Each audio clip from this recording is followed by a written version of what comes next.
밝혔습니다.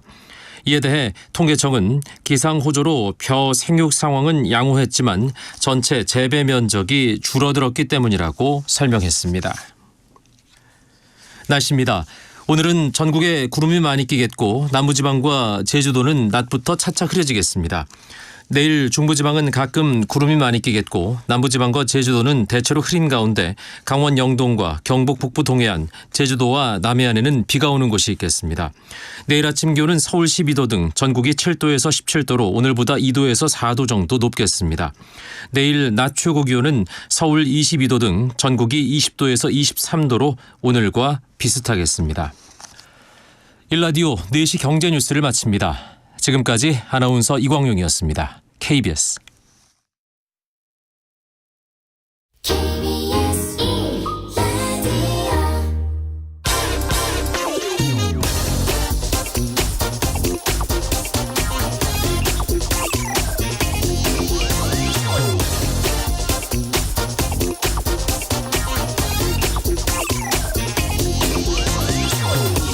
노조원이 노동조합에 내는 조합비는 연말 정산에서 세액 공제를 받습니다.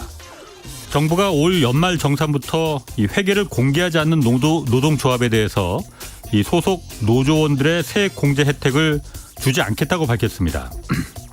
세액 공제가 세금으로 지원되는 것이니만큼 노조의 회계 투명성이 확보돼야 한다는 것이 정부 입장입니다.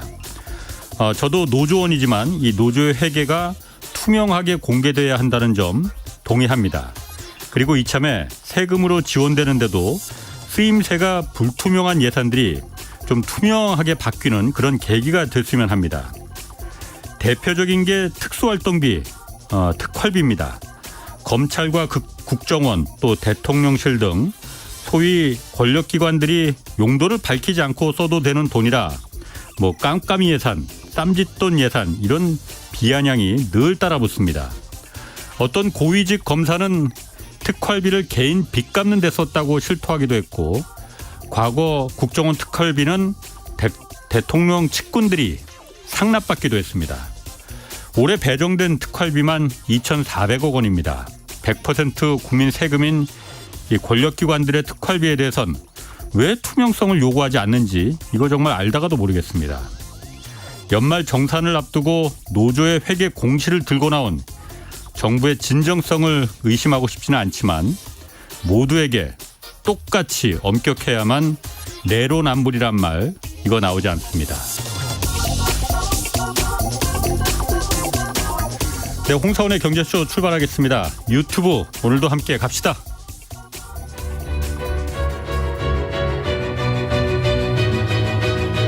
한국의 닥터둠 거시경제의 거장 김영익 교수의 실전 경제 스쿨. 지금 꼭 알아야 할 경제 핵심 정보만 쉽고 정확하게 알려드립니다.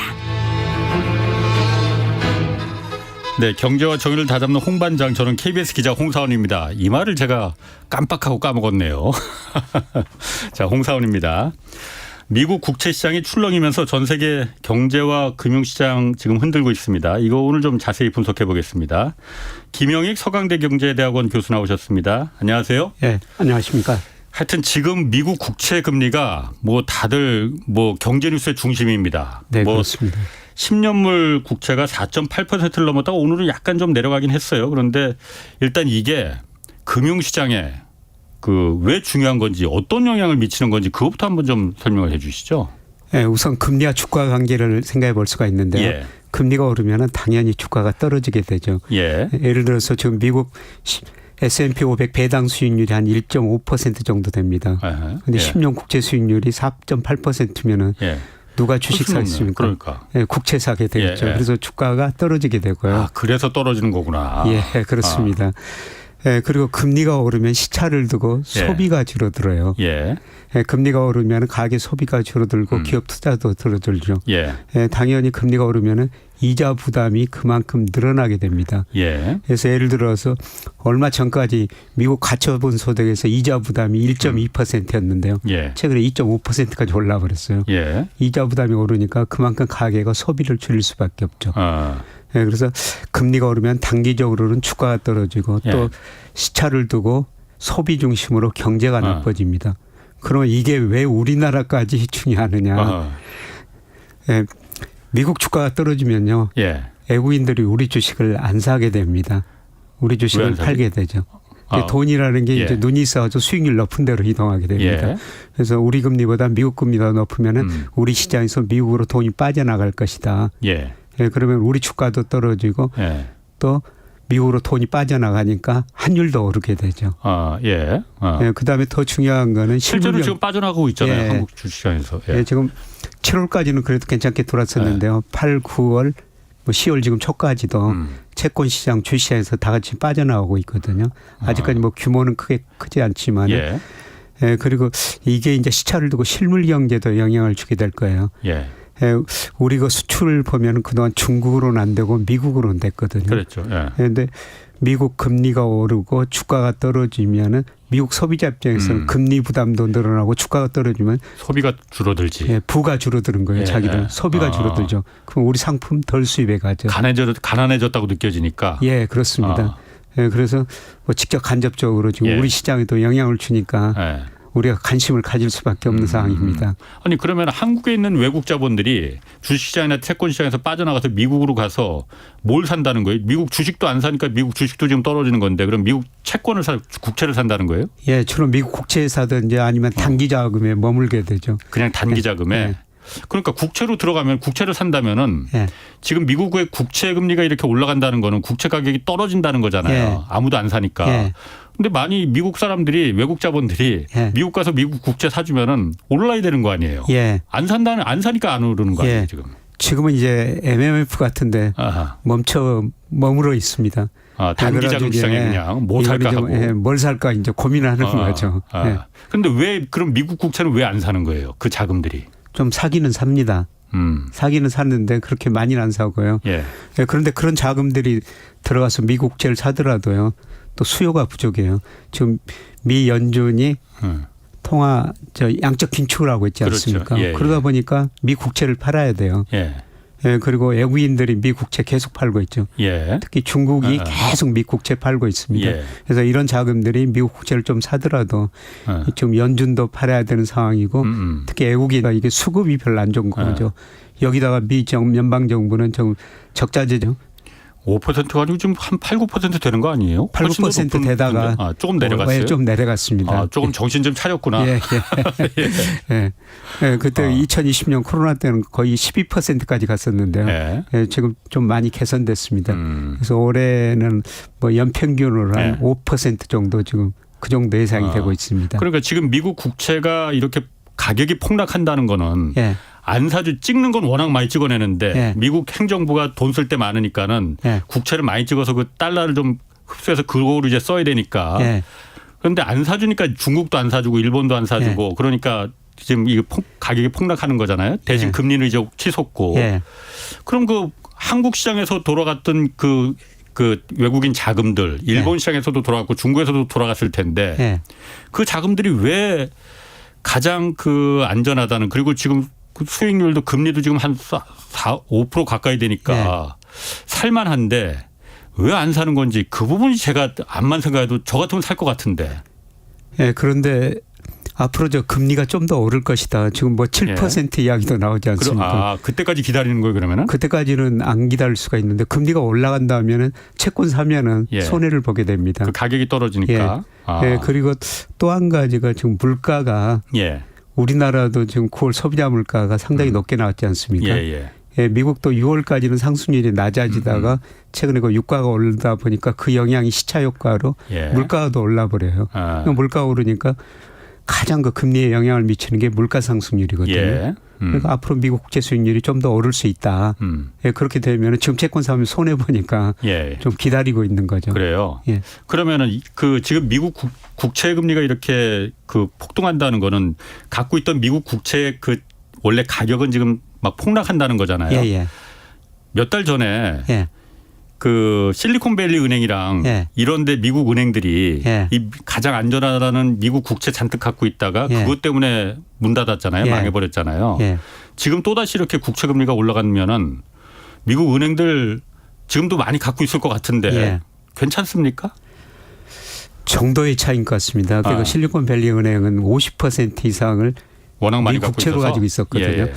아마 그렇게 많이 가지고 있는 은행들은 뭐 큰 은행들은 아닐 것 같습니다. 자산 배분을 잘 하니까요. 예. 그리고 리스크 관리를 그래요? 좀 해왔기 때문에 큰 은행은 문제는 없을 것 같습니다. 유튜브 댓글에 김 교수님한테 이거 물어보라고 지금 계속 많이들 나옵니다. 환율 1,200원 간다고 했는데.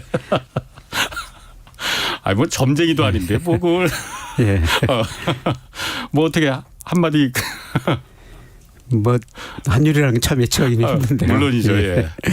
예. 그런데 지금도 저는 뭐 연말이만 1,300원 안팎 1,200원 뭐 후반 뭐 미국 경기 침체가 올 거니까. 예, 저는 미 달러가 좀 지나치게 강세를 최근에 보이고 있는데요. 예.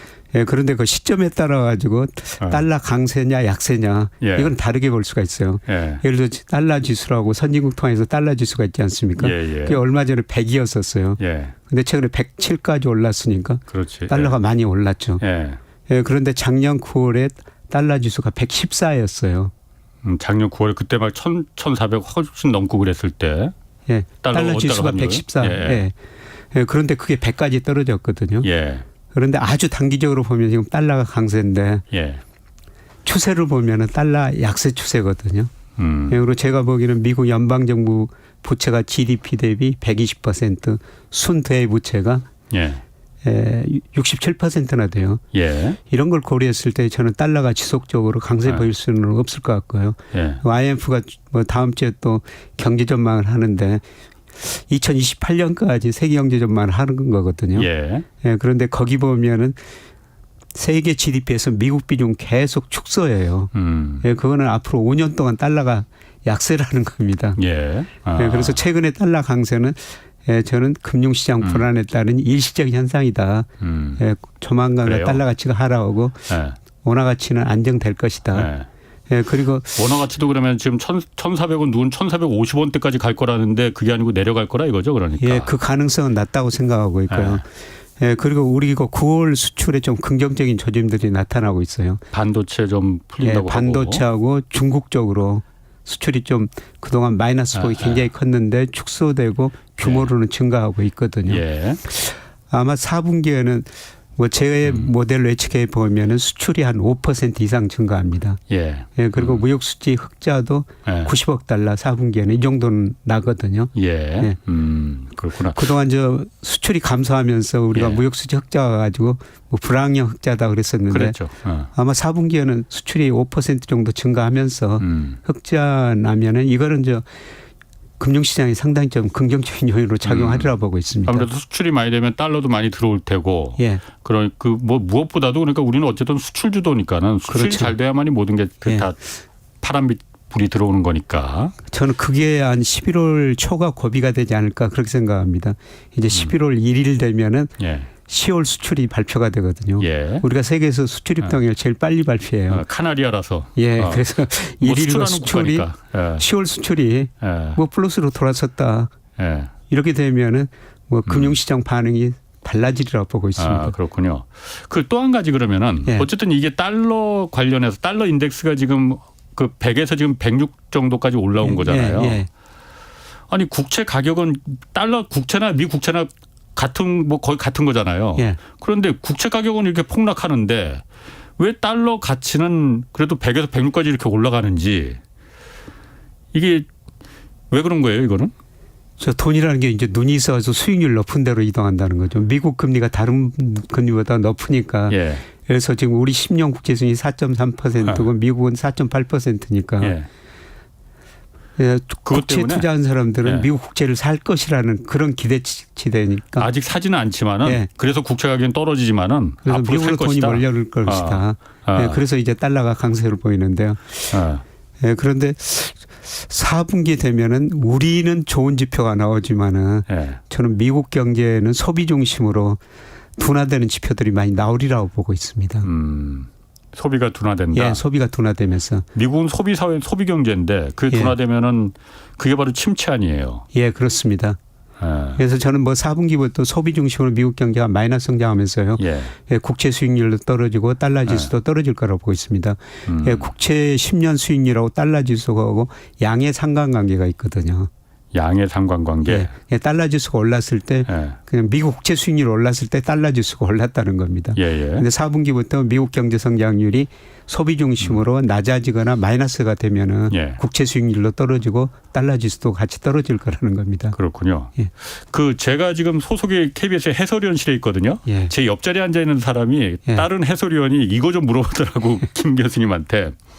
지금 어쨌든 미국 국채 금리가 5% 가까이 되면은 1년에 5% 이자는 꼬박꼬박 준다는 거 아니에요. 국채 가격은 뭐 떨어진다 하더라도 앞으로 떨어진다 하더라도 이거 팔 생각이 아니면은 그냥 1년에 5%씩 꼬박꼬박 받으면은 은행 금리보다도 높은 것 같고 주식 투자에서도 하는 이익보다도 수익률보다도 더 높을 것 같은데 지금이야말로 미국 국채 투자할 때 아니냐 이런 얘기 하던데. 저는 채권 투자할 시기라고 보고 있습니다. 지금이.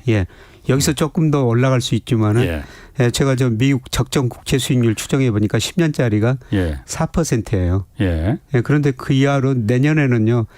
제 경제 성장이 1% 이하로 떨어질 것이다. 이게 대부분의 전망 기관들의 미국 경제 전망이거든요. 경제 성장이 1% 이하로 떨어지는데 물가도 떨어지고 그러면 국채 수익률이 떨어질 수밖에 없죠. 저는 지금 국채 채권 투자에 적기가 다가오고 있다. 한 언론에 이런 칼럼을 썼습니다마는 지금 채권 투자할 시기라고 보고 있습니다. 그런데 이제 우리가 미국 채권을 투자할 것인가, 우리 채권을 투자할 것인가, 우리 채권 수익률이 더 낮지만은 저는 우리 채권을 더 투자하시는 게 좋을 거라고 보고 있습니다. 왜요? 왜냐하면 우리 물가 상승률이 미국 물가보다 더 빨리 낮아지고 있거든요. 우리 물가가 그게 물가하고 뭔 상관이 있을까 그게요? 이 채권에는 미래의 경제 성장, 미래 물가가 들어있는 거예요. 우리가 흔히들 경제학 교과서에서 이런 것들은 다 명목금리거든요. 명목금리는 실질금리 플러스 물가상승률이다. 그렇게 되어 있는데요. 실질금리는 사전적으로 추정할 수 없으니까 실질 GDP 성장률을 사용한 겁니다. 그런데 내년에 미국 경제가 1% 이하 성장하고 물가상승률이 낮아지면은 금리도 떨어질 수가 있죠. 그런데 장기적으로 보면요. 물가상승률하고 실질 GDP 성장률 더한 게 명목금리입니다. 미국 아주 장기적으로 보면요. 미국의 명목 GDP 성장률하고 10년 국채 수익률하고 거의 똑같습니다. 뭐 내년에 물가가 떨어지든지 경제 성장률이 낮아지면은 국채 수익률 떨어질 수밖에 없다는 겁니다. 그럼 지금 뭐 당장 돈이 급해서 뭐 옛날 실리콘밸리 은행처럼 당장 국채 팔아서 어디 갚아줘야 될 그런 상황이 아니라면은 그냥 사놓고 1년에 5% 이자씩은 이자는 꼬박꼬박 10년 동안 받을 수 있는 거니까 지금 살 타이밍이네 딱 지금. 그렇죠. 10년이라면 또 금리가 다시 2, 3%로 떨어질 수도 있죠. 그러면 이자 소득도 늘 수가 있고 시세 차익도 늘 수가 있는 겁니다. 국채 가격도 올라갈 테니까 그럼. 저는 지금 채권 투자하는 시기라고 보고 있습니다. 그러게요. 단지 미국을 사냐 우리나라를 사느냐.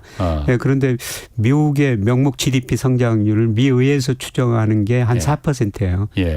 우리나라는 제가 추정하면 3.7%입니다. 우리 물가가 미국 물가보다 더 낮기 때문에. 우리 거를 더 사야 된다는 겁니다. 그럼 한국 국채야 뭐 그렇다 하더라도 미국 국채는 어디 미국 가서 사야 되는 겁니까? 개인들이 살려면? 아닙니다. 국내 증권회사를 통해서 살 수 있고요. 그다음에 ETF 같은 거. ETF로 그런 상품이 다 있군요. 그러니까. 그렇습니다. 국채 상품이. 우리가 그 채권은 별로 또 투자를 별로 안 하거든요. 그러니까 조금 우리 가계자산 중에서 채권 비중 오늘과 한국은행에서 자금순환을 발표했는데 3.1%밖에 안 돼요. 그러니까 조금 거리감이 좀 느껴지죠. 저거는 아무나 하는 거 아니다. 그런데 증권회사 가면 채권 살 수가 있고요. 더욱 쉽게 그 채권 ETF라는 게 있어요. 저 같은 경우도 채권 ETF로 채권을 사거든요. 저도 요새 채권 사고 있는데요. 그 ETF라는 거는 주식처럼 언제든지 사고 팔 수가 있습니다. 미국 것도? 그런데 문제는 뭐냐면 아직 우리가 채권을 많은 사람들이 거래를 안 하셔가지고 거래량이 적어요. 그래가지고 큰 돈 가신 분들은 채권 거래하기 힘듭니다. 거래량이 적어가지고. 저같이 소액 투자한 사람들은 언제든지 샀다 팔았다 할 수가 있는데요. 어쨌든 그럼 지금 이 미국 국채금리라는 게 한국 며칠 전에도 엊그제도 그 연대 성태현 교수 나와서도 이게 한국에도 매우 큰 영향을 지금 주는 이유가 이 금리, 한국의 금리, 시중 은행들의 금리 여기에 직접적인 영향을 미칠 수 있다. 지금 대출 금리도 막 오르고 있잖아요. 그렇기 때문에 이게 중요하다라고 하는 건데 어느 정도나 한국의 이 미국 국채 금리가 한국에 얼마나 영향을 미치는 겁니까? 방향은 같죠. 미 국채 수익률이 오르면은 일단 돈이 미국으로 빠져나갈 것이다. 그런 기대를 가지고 우리 환율이 올라 버려요. 환율이 그렇지. 환율이 오르면 우리 입장에서는 수입을 비싸게 해야 되지 않습니까? 그럼 수입 물가가 오르면 생산자 물가, 소비자 물가가 가지고 오르면서 물가가 오르니까 또 금리가 같이 올라 버리는 거예요. 뭐 시장 금리가 오르면 은행도 뭐 은행채 같은 거 발행해 가지고 자금 조달을 하지 않습니까? 자금 조달 비용이 올라가니까 그게 결국 가계 기업에도 영향을 미칠 수가 있는 거죠. 그런데 미국 국채가 그렇게 큰 영향은 저는 안 미칠 거로 보고 있어요. 그런데 주식은 외국인들 우리 26% 가지고 있는데요. 미국인 자금이 한 40% 이상을 가지고 있어요. 채권은 한 10% 가지고 있는데 8월 말 통계 보니까 아시아계 자금이 47%, 유럽계 자금이 거의 20% 정도 돼요. 20%. 거의 10%를 아시아계 자금, 유럽계 자금이 가지고 있기 때문에요. 아마 채권 시장은 뭐 미국이 그만큼 영향을 주지는 않을 것 같습니다. 그래요. 그러면 또 한 가지가 이 미국 국채 금리가 그럼 떨어지려면은 이게 왜냐면 한 2달 전까지만 해도 3% 초반이었잖아요. 미국 국채 10년물짜리가. 근데 지금 이게 5% 가까이까지 올라가는 건데 떨어지려면은 뭐가 바뀌어야지 이게 국채 금리가 떨어지는 거예요? 기준금리가 내려가면 되는 건가? 저 유럽계 자금이 아까 20%라 했는데 30%로 수정하겠습니다. 유럽계 자금이 30%랍니다. 이제 금리가 떨어지려면 결국 물가 상승률이나 경제 성장이 떨어져야 됩니다. 결국 미국 경제가 침체에 빠져야지 금리가 떨어질 수가 있다는 겁니다.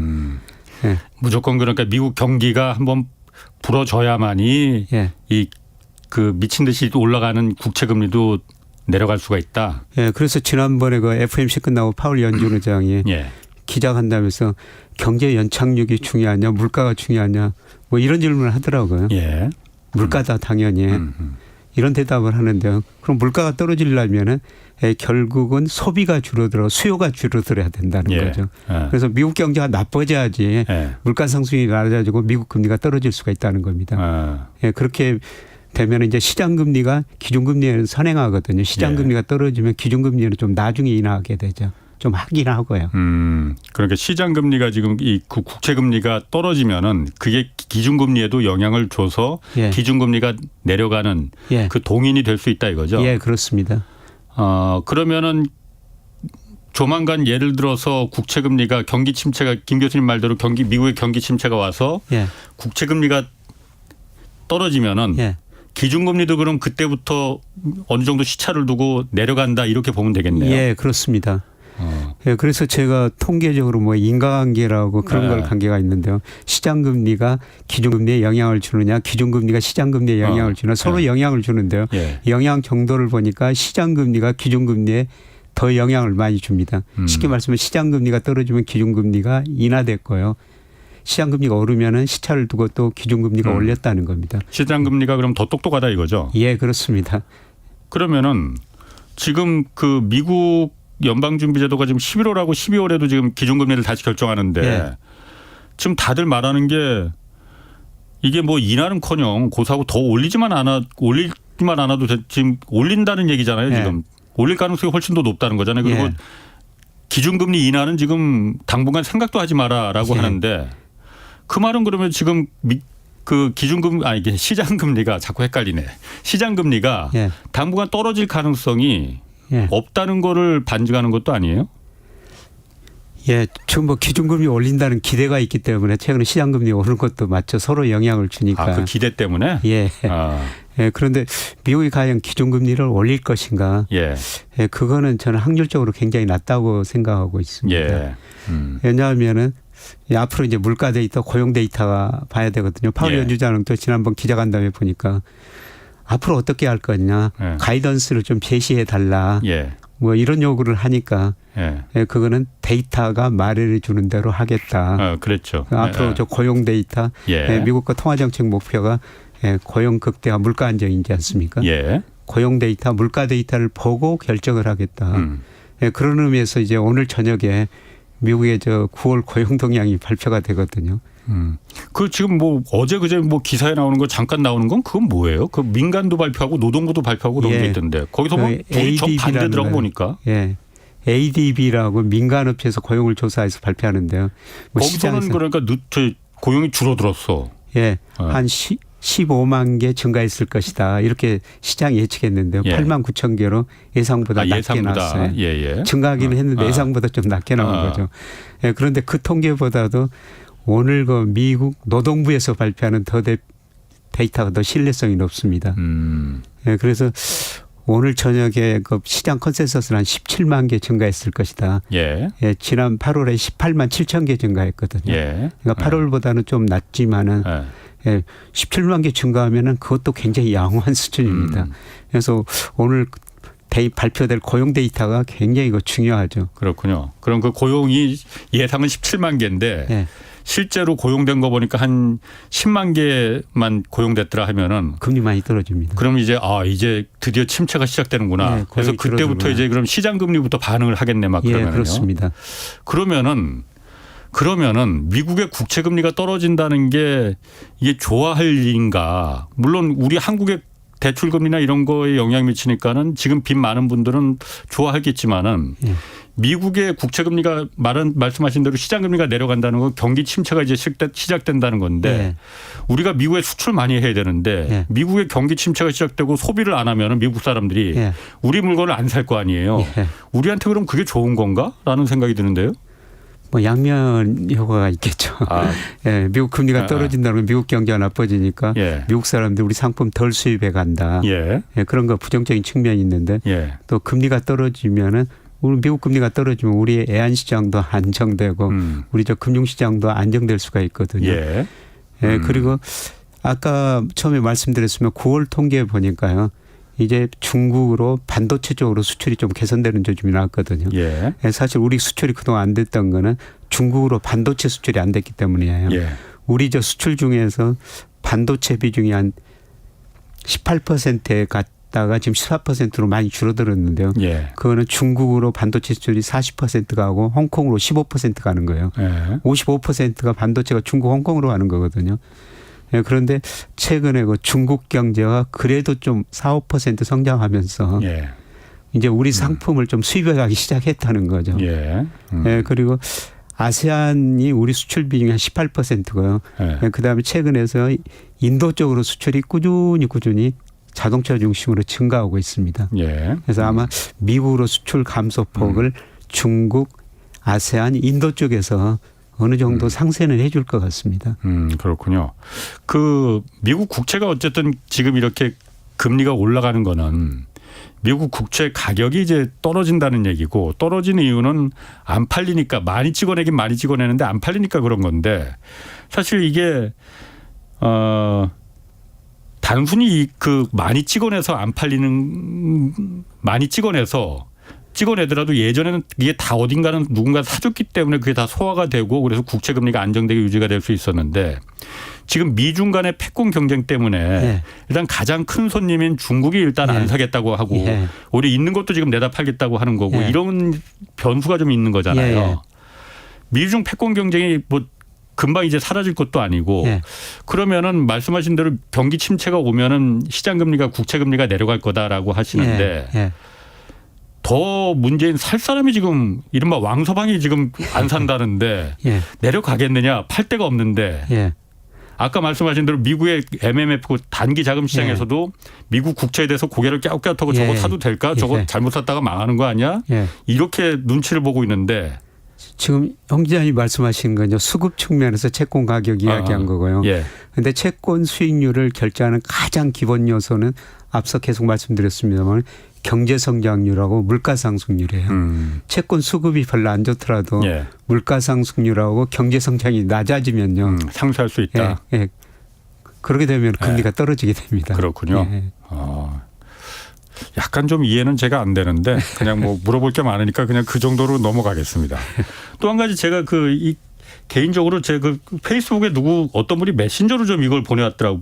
꼭 김 교수님 오늘 나오면 물어봐 달라고 하는데 지금 10년물 국채 금리가 굉장히 많이 올라갔잖아요. 5% 예. 가까이. 예. 근데 상대적으로 2년물이나 이런 단기 국채 금리는 예. 덜 올랐다는 거예요. 보니까 예. 좀 덜 올랐더라고요. 예, 그렇습니다. 이거는 그럼 같은 국채인데 왜 장기 국채는 더 많이 오르고 단기 국채는 조금만 오르고 왜 그랬는지. 그러니까 금리에는 미래의 물가 상승률, 미래의 경제 성장이 들어있다. 이걸 누차 말씀드리는데요. 예. 그러니까 일반적으로 미래의 경제 성장, 미래 물가가 들어있으니까 그다음에 기간이 길수록 예. 금리가 더 높아져야 돼요. 이게 예. 기간 프리미엄이 있으니까. 그렇죠. 당연히 그렇지. 그래서 예. 2년짜리고 10년짜리 수익률이 같다면은 당연히 10년물한테 높이 줘야지. 예. 이자를. 예. 그렇죠. 예. 예, 그런데 10년물이 2년짜리보다 더 낮아졌다는 것은 앞으로 경제 성장률이 낮아질 것이다. 경기 침체가 올 것이다. 예. 예, 그런 신호를 보낸 겁니다. 원래 그래서 장단기 금리가 역전되면 경기 침체가 온다는 거 했었잖아요. 예, 그래서 예 없이 왔었죠. 예. 예, 그런데 이거는 비정상적인 현상이거든요. 예. 단기 금리가 장기 금리보다 더 높은 거는 이제 그렇지. 정상으로 가는 과정인데 이제 정상으로 가는 과정에서 국채 수익률 10년짜리가 같이 떨어지면서 예. 이제 정상화될 수가 있는데요. 예. 예, 그런데 단기 금리가 지금 더 떨어지지 못하는 것은 그래도 예. 더 오르는 것은 예, 미국 연준이 이제 금리는 더 이상 못 올릴 것이다. 예. 그런데 말씀하십시오. 예. 예, 그런데 이제 장기 금리는 오르는 것은 지금은 경기가 나쁘지만은 예, 또 시차를 두고 또 경기는 회복될 것이다.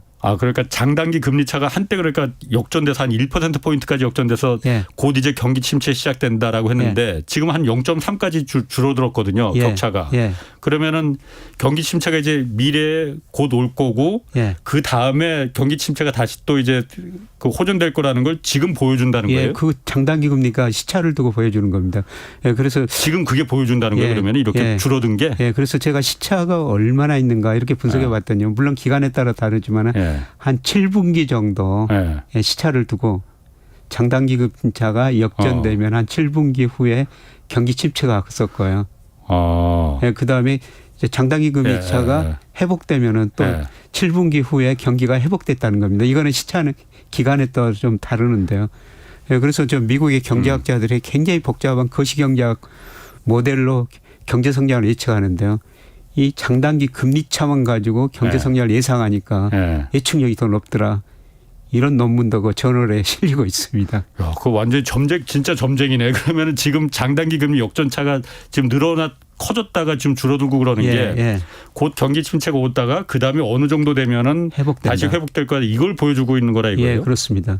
그래서 뉴욕 연준에서 최근 나온 자료를 보니까 미국 연준은 보통 우리가 10년짜리하고 2년짜리 국채 수익률 차이 가지고 예상하는데 뭐 저도 뭐 전망해 보면 10년하고 3년 3개월 국채 수익률 이 차이가 더 예측력이 높더라고요. 그렇군요. 예, 그래서 뉴욕 연준에서 지금 미국 경제 침체 확률이 75% 정도까지 갔다고 지금 이야기하고 있어요. 예. 조만간 경기 침체가 오고 예, 그렇게 되면 또 이제 장단기 금리차가 이제 정상화되면은 또 시차를 두고 경기는 또 회복된다는 겁니다. 야, 그거 참 신기하네. 한번 봐야겠네. 네.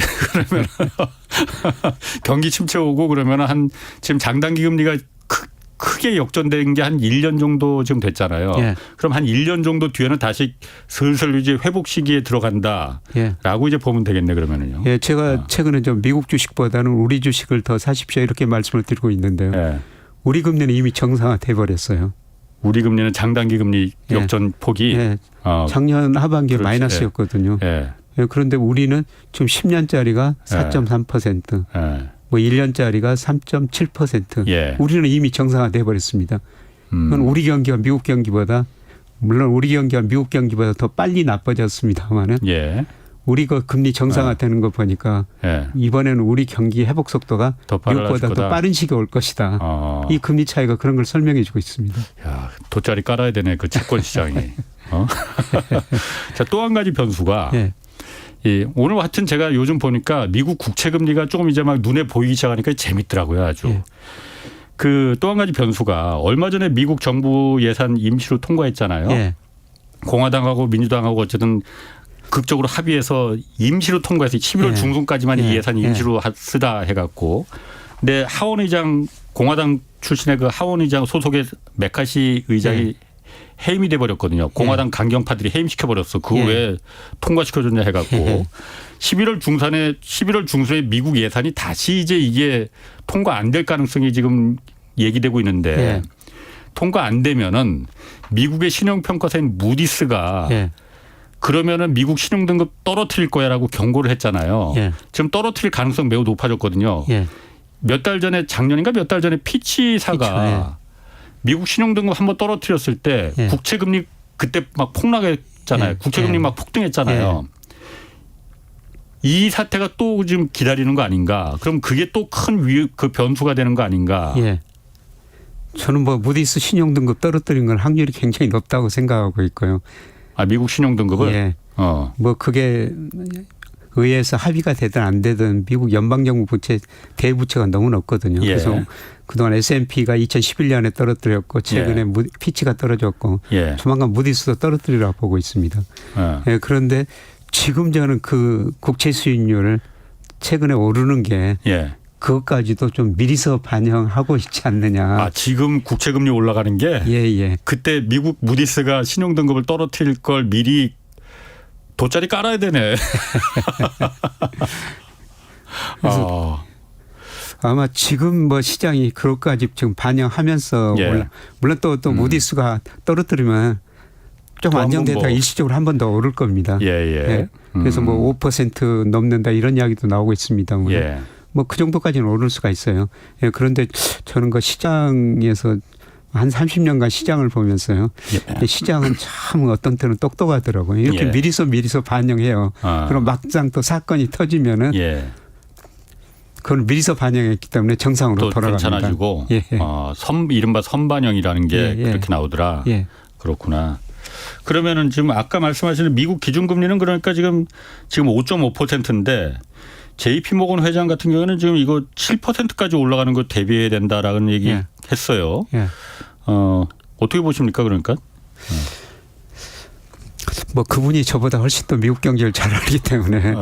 근데 저는 지나치게 좀 미국 경제에서 저도 별로 안 좋게 보는데 그분은 정말 안 좋게 보시는구나. 뭐 스태그플레이션 이야기하고 있지 않습니까? 저는 그 정도까지는 안 가리라 보고 있어요. 저는 뭐 4분기부터 미국 경제가 침체에 빠질 것이다. 그래서 침체에 빠지면 국채 수익률이 떨어질 것이다. 저는 뭐 5% 넘는 수준에서는 오래 유지 안 한다고 보고 있고요. 저는 뭐 아까 채권 투자 적기가 왔다 이렇게 말씀을 드렸습니다만은 뭐 여기서 더 오른다면은 채권 투자할 더 좋은 기회가 되는 거죠. 그러니까 채권이 더 오를 그 수익률이 더 오를 테니까.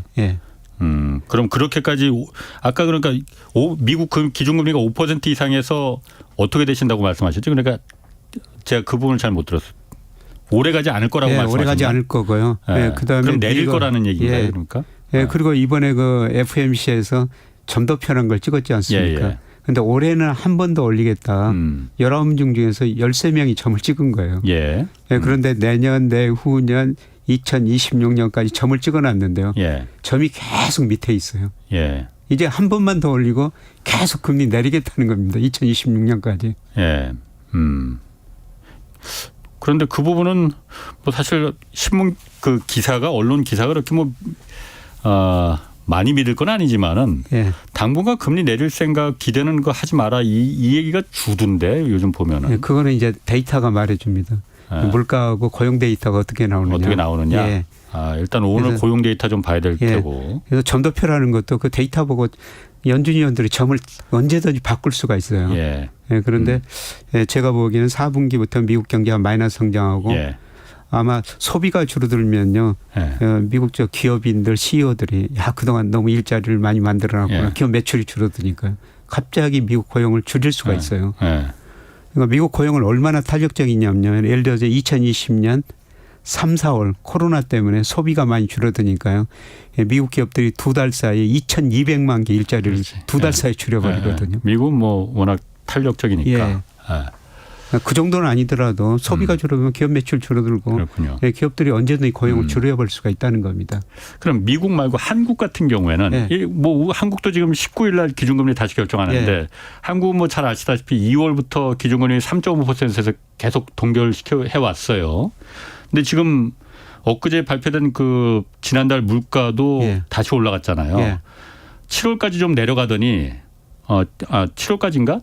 네, 6월에 2.3%였고 이번 7월, 9월에 8월 지금 계속 올라갔잖아요. 예. 9월까지 올라갔잖아요. 8월, 9월이 올라갔구나 다시 3%로. 예. 9월이 3.7%가 나와버렸습니다. 그러니까 예. 뭐 물론 유가가 올라가서 그랬다고 하지만은 예. 그렇다 하더라도 올라간 건 올라간 건데 유가도 지금 계속 올라갈 가능성도 예. 있을 것 같은데 예. 우리는 그러면 기준금리를 어떻게 보십니까? 어떻게 해야 한국은행이 지금 고민이 클기는 굉장히 클 것 같습니다. 지금 물가는 올라가는데 예. 경기는 별로 안 좋으니까요. 예. 그래서 경기하고 물가하고 판단을 할 텐데요. 예. 예, 제가 보기에는 금리 인상 가능성 좀 낮아 보입니다. 지금 물가 상승률도 정부나 한국은행이나 예. 자기들 예상한 것보다 좀 높게 나왔거든요. 9월 예. 물가가. 예, 그런데 한 12월 가면은 3% 안팎으로 소비자 물가 상승률이 낮아질 것이다. 뭐 제가 예측해봐도 그 정도 나오고요.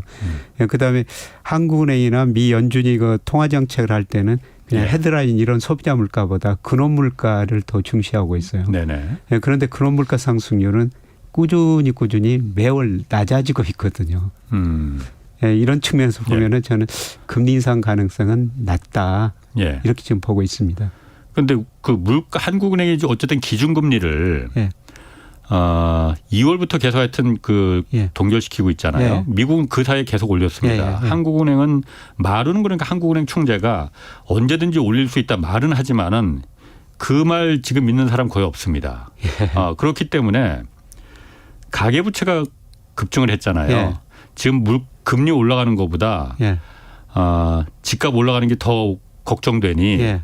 그게 더 공포스러우니 예. 금리 오르더라도 빨리 대출 받아서 집 사야 된다. 이 공포심들이 지금 시장에 가득하잖아요. 예.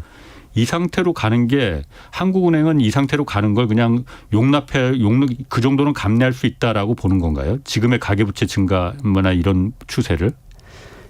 최근에 한국은행에서도 금융 불균형이라는 단어를 좀 다시 쓰기 시작했거든요. 예. 2년 전에 굉장히 많이 썼었어요. 이 금융 불균형이라는 건 뭐냐면은 2020년 코로나 때문에 금리 0.5%까지 내리고 돈을 많이 풀었지 않습니까? 예. 그러다 보니까 이제 자산 가격, 특히 집값이 지나치게 많이 올랐고 예. 가계부채가 급격하게 늘었죠. 예. 이거를 이제 해소하기 위해서 그동안 금리를 인상하고 통화 긴축을 한 거거든요. 그런데 요새 다시 집값도 지금 오르려고 그러고 예. 가계부채가 늘어나니까 한국은행 고민이 커지죠. 그런데 한국은행 입장에서 보면은 이거는 좀 미시적으로 대응하는 게 더 좋지 않을 것인가. 가계부채 문제는? 예, 가계부채는 문제는요. 그러니까 미시적으로 누가 대응을 합니까? 지금 대응하는 데가 없는데 정부는 오히려 가계부채를 증가시키는 쪽으로 정책을 드라이브를 걸고 있는 거잖아요. 그래서 한국은행이 원하는 거는 정부 쪽에서 조금 은행 대출 같은 걸 좀 규제했으면 좋겠다. 이런 생각인데 아직 그 정부가 뭐 그런 적극적으로 나서지 않으니까 문제가 되기는 되는데요. 그런데 우리가 저 가계부채 금액 절대는 늘어나고 있습니다. 그런데 항상 우리가 GDP가 더 많이 늘어나면 괜찮거든요. 물론이죠. 분모가 늘어나면. 예, 분모가 늘어나면. 근데 작년 말에 GDP 대비 가계부채가 105%였어요. 그런데 올 2분기 보니까 102% 정도로 조금 GDP가 조금 분모에 있는 GDP가 좀 빨리 증가했거든요. 이런 측면에서 보면은 뭐 GDP만 더 빨리 성장시키면은 문제는 없는데, 근데 여전히 가계부채는 세계에서 가장 높은 수준이니까요. 가계부채는 어떤 식으로 좀 억제해야 되는데, 그게 금리 인상을 통해서 하느냐, 그다음에 미시적인 정책, 규제를 통해서 하느냐. 그런데 지금 금리라는 것은 모든 경제 주체에 다 영향을 주거든요. 우리 지금 상장된 기업 18% 정도가 한계 기업이에요. 지난 3년 동안 영업이익 내가지고 이자도 못 갖는 기업입니다. 그런데 금리를 올리면은 그런 모든 경제에 다 영향을 미치거든요.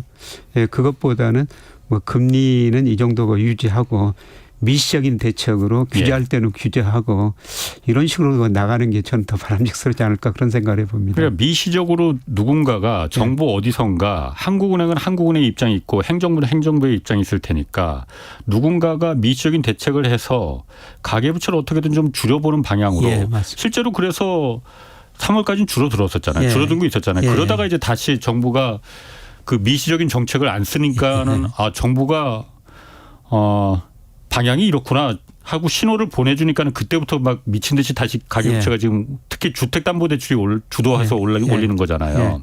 이 미시적인 대책을 그럼 아무도 지금 그 손을 대지 않고 있는데 네. 제가 모르는 정부가 지금 손을 대고 있는 게 있습니까? 별로 없는 것 같습니다. 그럼 어쩌려고 이러는 거지 그러면? 네, 결국은 네. 경제 주체가 좀 합리적으로 행동해야 되죠. 뭐 가게가 네. 그냥 이렇게 빚 갚으려면 굉장히 힘들거든요. 그러니까 지금 금리도 어쨌든 그 대출 금리도 올라가는데 이걸 다 감당할 수 있을지 모르겠습니다. 자, 그 일본도 한번 좀 가볼게요. 엔화 같은 경우에 엔화 가치도 지금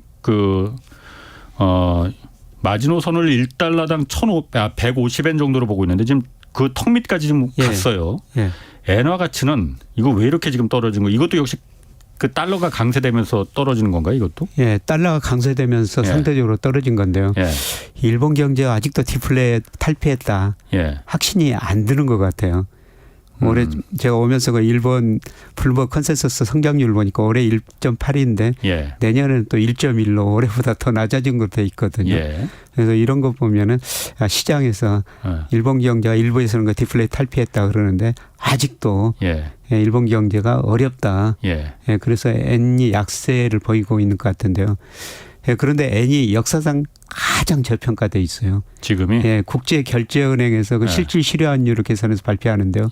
8월 기준으로 보니까 35%나 저평가돼 있습니다.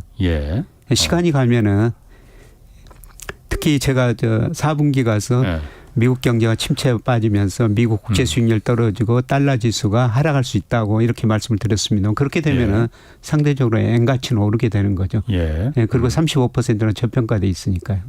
그럼 지금 혹시 그 일본 어쨌든 제조업 수출하고 성장률도 그 괜찮잖아요. 이게 그러면은 이 기록적인 역사상 기록적이라고 말씀하셨는데 기록적인 엔저 때문에 그 덕분도 좀 보고 있는 거예요? 그 덕분을 보고 있죠. 그럼 일본 정부는 이 부분을 그렇게 개선하지 않아도 된다 이렇게 판단하고 있습니까? 그러면은? 일본이 가장 큰 문제가 디플레인데요. 이번 전 세계적인 인플레 때문에 가장 덕본 나라가 일본이거든요. 자기네는 물가가 오르니까. 물가가 오르니까 다 임금 올려달라. 임금이 그동안 거의 30년간 정체됐지 않습니까? 그래서 정부에서 지금 기업들한테 임금 올려달라. 물가가 오른 만큼. 그래서 일본은 그냥 속으로는 조금 좋아하고 있는 것 같습니다. 일본 국민들은 그러면은 이 정도 물가 오르는 거는 국가가 잘 되고 있으니까는 우리가 좀 고통스러워도 참을만 해 이렇게 생각합니까?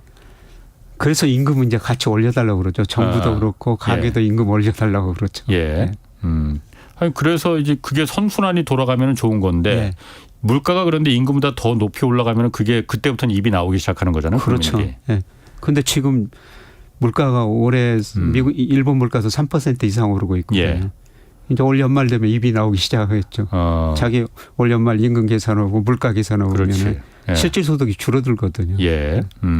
지금 일본 10년물 국채금리도 일본 그 중앙은행에서 그 상단 일본은 이제 국채 시장 금리를 통제를 하니까 그걸 0.5에서 1.0%까지 그 사이에서 왔다 갔다 하기를 이제 그 다음에 넘어가면은 일본 정부가 일본 은행이 국채 잔뜩 사들일 거야 이렇게 하잖아요. 0.8까지 지금 갔어요. 슬금슬금 올라갑니다. 상한선으로 정해놓은 그 1% 지금 턱 밑까지 갔는데 이러면은 일본이 기준금리는 어쨌든 지금 마이너스인데 마이너스 기준금리를 방향을 이제 본격적으로 바꿔야 되는 거 아니야? 이런 얘기도 나오던데. 마이너스 기준금리는 좀 유지해 보고요. 국채 수익률 상한선을 조금 더 올리고 그것 먼저 할 것 같습니다. 국채금리 상한선을 더 올린다. 1.0%에서. 마이너스 기준금리는 그냥 놔두고 왜 그렇게 마이너스 기준금리는 집착하는 거죠? 일본은? 아직도 그 디플레이 탈피했다 그런 확신이 안 서기 때문에요. 이 정도 그 물가 상승률이 그래서 3%까지 올라갔는데도 이 정도로는 확신할 수 없다. 그래서 내년 물가 상승률도 보니까 뭐 1%좀 넘게 그 블룸버그 컨센서스가 돼 있어요. 그러니까 아직도 시장도 일본 정부도 일본 경제가 완전히 디플레이 탈피했다. 그렇군요. 작년에 2% 물가 오르고 올해 3% 넘게 오르니까요. 뭐 이 정도 보면은 뭐 디플레이 탈피했다 이렇게 볼 수가 있는데 하도 오랫동안 디플레이션을 겪은 나라라. 그래서 그럼 시간이 없으니까 일본이 그런데 어쨌든 그 일본 중앙은행 총재도 조만간 그 연내가 될 수도 있다고 그랬어요. 마이너스 기준금리를 갖다가 돌리는 게 기준금리를 갖다가 인상한다는 본격적으로 이제 긴축으로 들어간다는 거잖아요. 예. 금리를 인상한다는 거잖아요. 예. 그럼 그게 우리나라 경제에 영향이 큽니까? 작습니까?